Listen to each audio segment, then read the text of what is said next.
വിഷാദത്തിന് അങ്ങനെ വിചിത്രമായൊരു സ്വഭാവമുണ്ട്.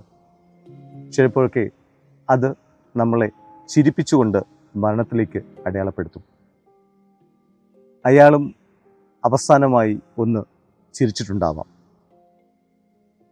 വ്യത്യസ്ത വ്യക്തികളിൽ വിഷാദവും വ്യത്യസ്തമാണ്. എന്നാൽ വിഷാദം അതൊരു വല്ലാത്ത മാനസിക അവസ്ഥയുമാണ്. ഒരിക്കലെങ്കിലും അത് അനുഭവിച്ചിട്ടുള്ളവർക്കറിയാം അതിൻ്റെ വേദന എത്ര ആണെന്നുള്ളത്. ഇത് നമ്മളൊരു മനസ്സിൻ്റെ അവസ്ഥയായിട്ടാണ് കണക്കാക്കുന്നതെങ്കിലും അത് നാടകീയമായോ നമ്മൾ തന്നെ ഉണ്ടാവും. ഒട്ടും നനയ്ക്കാത്ത അനുഭവങ്ങളിലൂടെ ആയിരിക്കും അത് ചെന്നവസാനിക്കുക.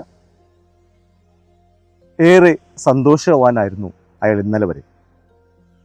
കുറേ ദിവസങ്ങളായി തനിച്ച് ആരോടും മിണ്ടാതെ ഏകനായി മുറിയിൽ അടച്ചിട്ടിരിക്കുന്നു.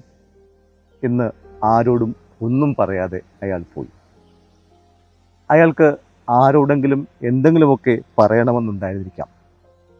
നമ്മളിൽ ആരാണ് അയാളെ ഒന്ന് വിളിച്ചത്, ഒന്ന് പോയി കണ്ടത്? അവന് വട്ടാണ്, കുറച്ച് ദിവസം കഴിയുമ്പോൾ ശരിയാകും എന്നായിരിക്കും നമ്മൾ തമ്മിൽ പറഞ്ഞിട്ടുണ്ടാകുക. അവസാനം അയാളുടെ ചേതനേറ്റ ശരീരത്തിൽ സ്നേഹത്തിൻ്റെ പ്രതീകമായി ഒരു റീത്ത് വെച്ച് 2 തുള്ളി കണ്ണീർ പൊഴിച്ച് ദീർഘശ്വാസം വിട്ട് നമ്മൾ അവിടെ നിന്ന് കടന്നു പോകും.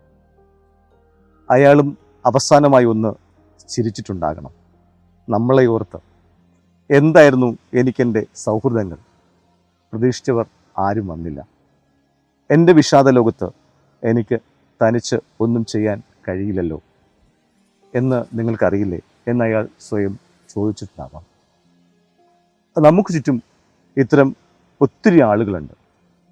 ആരെയും ഒറ്റപ്പെടുത്താനല്ല, ചേർത്ത് നിർത്താൻ പഠിക്കാം. വിഷാദം, ഏകാന്തത, ഒറ്റപ്പെടൽ ജീവിതം ആഘോഷമാക്കി ഉത്സവമാക്കി ആടിപ്പാടി തകർത്ത് നമ്മുടെ മുന്നിലൂടെ കടന്നുപോയ, ഒന്നും പറയാതെ കടന്നുപോയിട്ടുള്ള എത്രയോ മനുഷ്യർ. ആഘോഷങ്ങളിലും സാമൂഹികമായ ഒറ്റപ്പെടൽ, ഒരു ഏകാന്തത, അത് വല്ലാത്തതാണ്.